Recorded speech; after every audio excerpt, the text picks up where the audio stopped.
What's up everyone, this is Andre from Indie Arts Midwest, and in this video we're doing something a little lax, just a quick run of me setting up this Lego Eren.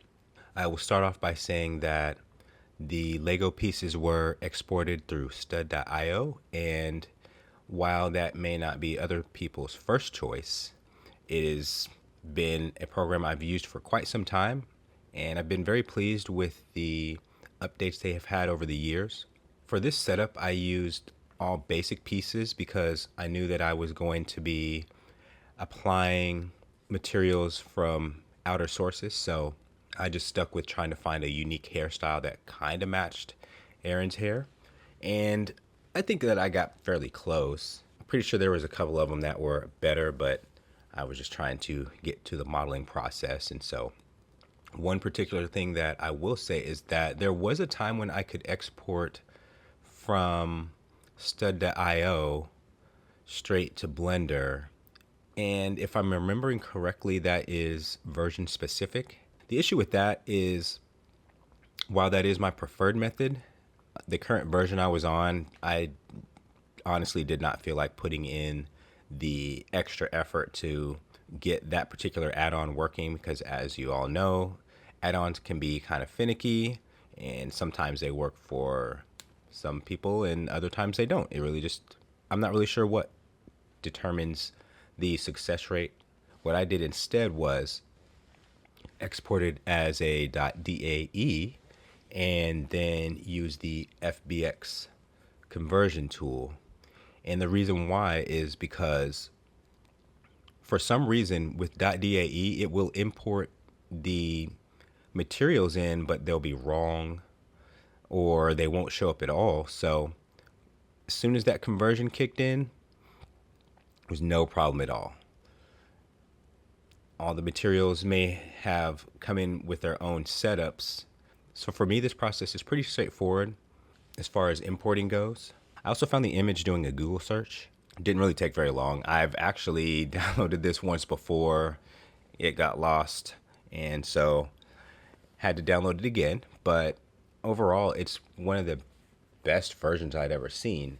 And you'll notice I had to make some changes because the side portions weren't really set up to wrap around a certain way. So it's kind of like a unfortunate setback with how it's just a small setback in the process. But overall, you're just kind of thinking things through and solving problems based on what comes up.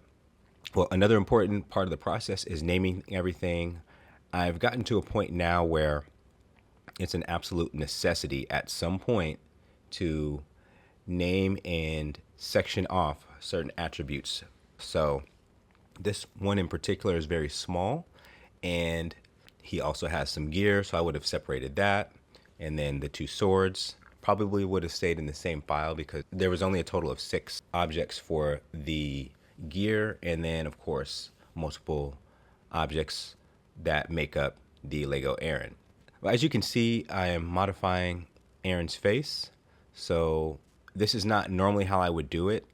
So I would normally use the elemental face rig, but because of the nature of this render, meaning that I was just doing something simple, throwing it all together, didn't really require any animations for the face, I figured it would be best to just keep it simple. So you'll notice that I selected just a small portion of the head and mapped the UVs to that, while the rest of the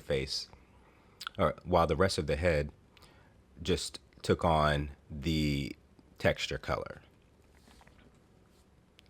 So I kept that super simple. I could always go back and fill in the area where his face is and actually slap the elemental face rig right on, and so there's always room for updates. For now, we're just going to leave it as it is. Overall, this project took about an hour and a half of work. Over the course of a day, I had plenty of stuff to do, so I'd work on this in sections, and I was really pleased with the results the closer I got to being done. And man, it's just such a good feeling when you're working on a quick project like this. It's always nice to do something small to keep your techniques fresh and, and your work process a very specific way depending on what you're working on. And for me, editing can be a bit therapeutic because I've gotten so good at it over time.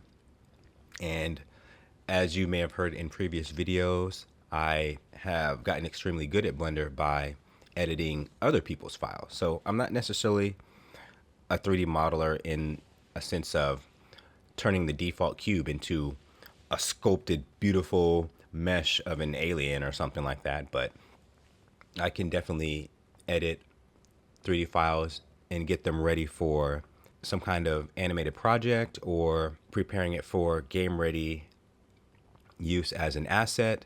And a big reason of that is because I started editing Sketchfab files, and a lot of times those don't import in the way you want, so you'll have to do some work. Now, when it comes to downloading 3D models, depending on the subject matter, I will also look at STL files because there's a chance you might find something similar at high detail, and it's free. So that's something that I think you should keep in mind.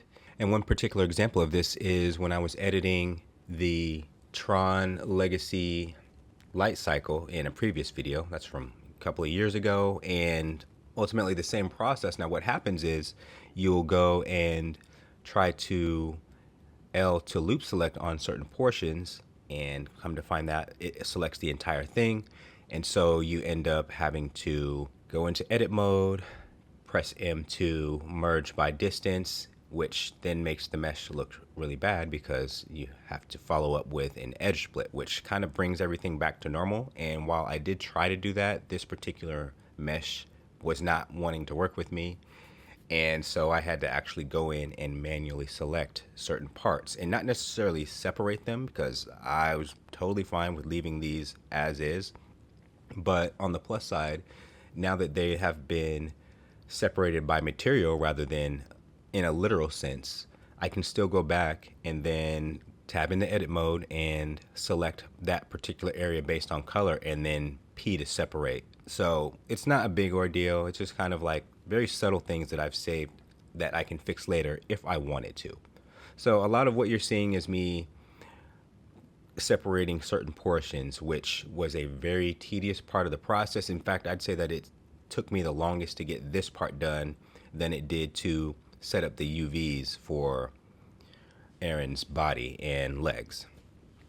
I actually thought I was kind of clever in how I set up the patch on his arms, because I actually had to take a look at the side view and ensure that it lined up properly, or that I had enough space to put it on. And I think that's why it's so helpful that the original image, which helped this all come together, also has very flat colors. And so you're able to kind of dance around certain issues. If there were like any type of shadowing or specific details on a more advanced looking mesh, then you would have to, you'd more than likely run into problems, and you'd have to kind of improvise on that. Sometimes when it comes to that kind of stuff, I will just go without the material and forego my own materials in order to save myself a headache later. So when I got to the swords, it was equally as tedious as the maneuver gear. And it was really unfortunate. So what I ended up doing is, so even though it came in as 2, I decided to edit only 1, and then eventually I will shift duplicate, and then that will be the new second. So just for a moment, you can see that I took a look at the sword to make sure that I had the hilt area, or at least I think that's a hilt, all matching the same colors. And I did question whether or not I wanted the blade portion to detach or not. It's still on the table, but for now I decided to just leave it as is, and it actually turned out well. As far as there were a few small portions during selection that were just a hassle to deal with, but I powered through it, and I'm really pleased with the results, as you can see here. I just really love working on this kind of stuff, and yeah, it's what I'm good at. And one particular thing that wasn't featured in this video is adding the Epic Rig Fig armature on the back end so that I could do some fun animations. But initially we're just seeing the front end part of the process, just setting up, because I just have I really enjoy editing, and there are times where I really hate it, and that comes with the territory as well. So I encourage you to just, like I said, just keep going.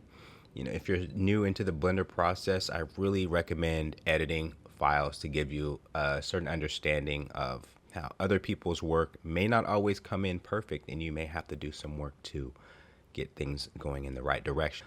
There are definitely some good workarounds when using Blender, and I encourage you to find every possible workaround that makes you comfortable in your process and just keep going. And so, with all that said, I hope you enjoy the content. Don't forget to like and subscribe, and I'll see you in the next one.